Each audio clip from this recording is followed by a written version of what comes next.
मसीह यस्सु में आप सबों की सलामती हो। हम आपको सरोज टीवी पर खुश आमदीद कहते हैं। मेरा नाम रॉबिन जॉन है और मेरा ताल्लुक़ शोबा इल्म इलाही के साथ है। मेरे लिए ये बड़े इस्तेहकाक की बात है कि इस टीवी चैनल के चेयरमैन रेवरेंड कामरान सरोज साहब ने मुझे इस टीवी चैनल के नेशनल डायरेक्टर होने के फ़राइज़ जो हैं वो मेरे सपुर्द किए हैं। मैं आपको मुख्तसर तौर पे बताना चाहता हूँ कि रेवरेंड कामरान सरोज साहब हमारे मुल्क पाकिस्तान की बहुत ही मारूफ शख्सियत, जिनको कलीसिया पाकिस्तान कन्वेंशन हीरो के नाम से जानती है, मेरी मुराद डॉक्टर हिजकियल सरोज से है, उनके बेटे हैं और अपने बुज़ुर्गों की तरह वो भी खिदमत का बोझ रखते हुए अरशाद आज़म की तकमील, नौजवान नस्ल की इल्मी आबियारी, रूहों की निजात और बतनों की शिफा के ताल्लुक से सरगर्म अमल है। कलीसिया पाकिस्तान के अदबी हलकों से ताल्लुक़ रखने वाले तमाम लोग इस बात से बखूबी वाकिफ़ हैं कि हम 2010 से किताबों की सूरत में कलीसिया पाकिस्तान की इल्मी आबियारी के लिए कोशा हैं, बल्कि सरगर्म अमल हैं। इसके लिए हमने शब रोज़ अनथक मेहनत की और ऐसी किताबें उनके सपुर्द की जिनको वो पढ़कर खुदावन की कुर्बत को हासिल करें और अपनी इल्मी अफजूनी में और दानिश में तरक्की कर सकें। लेकिन अब हम सरोज टीवी के वसीला से इल्म इलाहियात की बाकायदा तालीम, यानी ये तमाम कोर्सेज़ जो इल्म इलाही का हिस्सा हैं, उनको यहाँ पे आपके सामने पेश करेंगे, जिसमें मसीही तस्वुर खुदा के किरदार और उसकी ज़ात व सिफ़ात की तफ़हीम, खुदा के इस्म इलाहिया और इसके अलावा जो बातें खुदा की ज़ात से मुंसलिक हैं, हम उन तमाम चीज़ों का मुताला करेंगे। इसके अलावा इल्मुल मसीह, खुदावंद यस्सु मसीह की अलूहियत और उसकी बशरियत और उसके तजस्सुम और उसका मुर्दों में से जी उठना, रूहुल कुद्दस के बारे में बाकायदा तालीम, और इसमें जितने भी और कोर्सेज शामिल हैं उन सब को हम हिस्सा ब हिस्सा और तरा ब तरा आप तक लेकर आएंगे।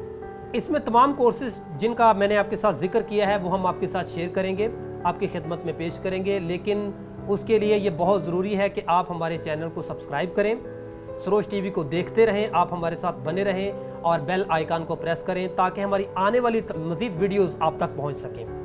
मैं मुख्तसर तौर पर आपके सामने मसीही इल्म इलाही की तारीख़ को बयान करना चाहता हूँ। इंसान का फ़र्ज़ अवलीन है कि वो अपने खालिक, जिसका वो शाहकार है, उसके बारे में जाने, उसके बारे में तहकीक करे और जाने कि खुदा ने हमें कैसे खलक किया है। हमारे पास जो लफ्ज़ खुदा है ये फ़ारसी ज़ुबान से आया है।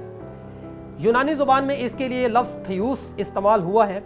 इब्रानी ज़ुबान का लफ्ज़ एलोहीम है, जिसका तर्जमा खुदा किया गया है। संस्कृत ज़ुबान में इसके लिए जो लफ्ज़ इस्तेमाल हुआ है वो है देवता। इल्म इलाही ऐसा इल्म है जिसमें खुदा के बारे में इल्म हासिल हो। अंग्रेज़ी ज़ुबान में इसके लिए इस्तेमाल होने वाला लफ्ज़ थियोलॉजी है, जो कि यूनानी ज़ुबान के दो अल्फाज थियूस और लगोस का मुरक्कब है। थियूस के मानी खुदा के हैं और लगोस के मानी इल्म या कलाम के हैं। इसका मतलब ये हुआ कि थियोलॉजी का मतलब है खुदा के बारे में इल्म।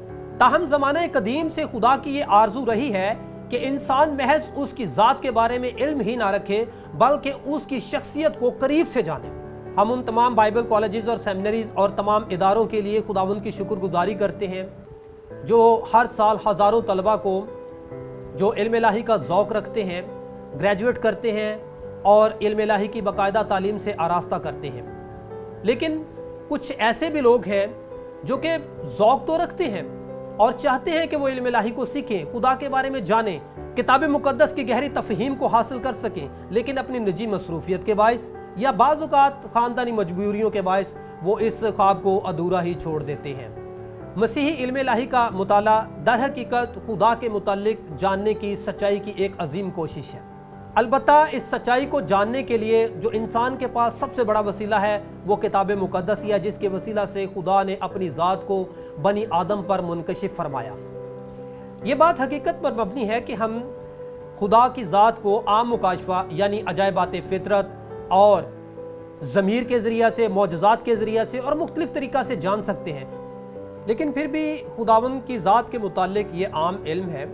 याद रहे कि दुनिया के तमाम मज़ाहब और मज़हब से मुतल्लिका तमाम रासूल एतकाद अफराद के पास अपना एक अलग से इल्म इलाही है, यानी अक़वाम आलम में तमाम बशिंदगान खुदा और उसकी ज़ात के मुतल्लिक अपना एक अलग से तस्वुर खुदा रखते हैं। इल्म इलाही को खुदा और इंसान के दरमियान ताल्लुक़ और रिश्ते का इल्म भी कहा जाता है। علم الہی کی تاریخ کو جاننا ایک کٹھن مرحلہ ہے۔ اس کی وجہ یہ ہے کہ خدا ازلی ذات ہے اور اس کی ذات کے بارے میں کسی کو مکمل طور پر شعور نہیں۔ تاہم جب سے خدا ہے اس کی ذات کے بارے میں علم بھی تب سے ہی موجود ہے، اور اس نے علم کے ذریعے سے اپنی ذات کو انسان پر منکشف کیا۔ جب ہم انسانی تخلیق کی جانب توجہ مبذول کرتے ہیں تو ہم یہ دیکھتے ہیں کہ انسانی تخلیق کے ساتھ ہی علم الہی کا آغاز ہو جاتا ہے۔ خدا نے آدم اور حوا کو تخلیق کیا اور اس کے ساتھ ہی اپنے گہرے رشتے اور اپنے علم کو ان کی ذات پر ظاہر کیا۔ جب ہم مذاہب عالم کی کتب کا مطالعہ کرتے ہیں تو ہم دیکھتے ہیں کہ دنیا کے تمام مذاہب میں کسی نہ کسی صورت میں تصور خدا موجود ہے۔ انہوں نے خدا کو کیسے جانا اور ان کی ماہیت کیا تھی، یہ چند ایک ایسے پیچیدہ سوالات ہیں جس کا شاید موجودہ دنیا کے پاس کوئی جواب نہیں۔ عین ممکن ہے کہ آئندہ زمانوں کی دانش افزونی ان گہرے رازوں سے پردہ ہٹائے، البتہ موجودہ زمانہ کے لیے یہ دقت امیز امر ہے۔ جیسا کہ ہم پہلے بھی اس بات پہ غور و خوض کر چکے ہیں اور اس کو بیان کر چکے ہیں کہ علم الہی یونانی زبان کے دو الفاظ کا مرکب ہے۔ اس کا مطلب سیدھا سادہ یہ ہے کہ یہ جو اصطلاح ہے یہ یونانیوں نے ایجاد کی ہے۔ سب سے پہلے یہ اصطلاح یونانی علم فلسفہ کے ماہر افلاطون نے اپنی ایک کتاب ریپبلک میں بیان کی ہے۔ اس کتاب میں افلاطون نے اس اصطلاح کو یونانی شاعری کے لیے استعمال کیا ہے۔ شاعری کی یہ اصطلاح یونانی شعراء کا وہ کلام تھا جس میں وہ اپنی دیوی دیوتاؤں کی پرستش اور حمد و ثنا کیا کرتے تھے۔ یہ تھا علم الہی کا مختصر تعارف جو میں نے آپ کے سامنے پیش کیا۔ اسی طرح اگلی تمام اقساط میں حصہ بحصہ خدا سے متعلق تمام علوم کو ہم آپ کی خدمت میں پیش کرتے رہیں گے۔ اس کے لیے ہماری آپ سے گزارش ہے کہ آپ ہمارے چینل کو سبسکرائب کریں، ہمارے ساتھ بنے رہیں، سروج ٹی وی کو دیکھتے رہیں اور اپنی مفید مشورہ سے ہمیں مستفید کرتے رہیں۔ خداوند آپ سب کو برکت دے اور ہمیشہ سلامت رکھے، آمین۔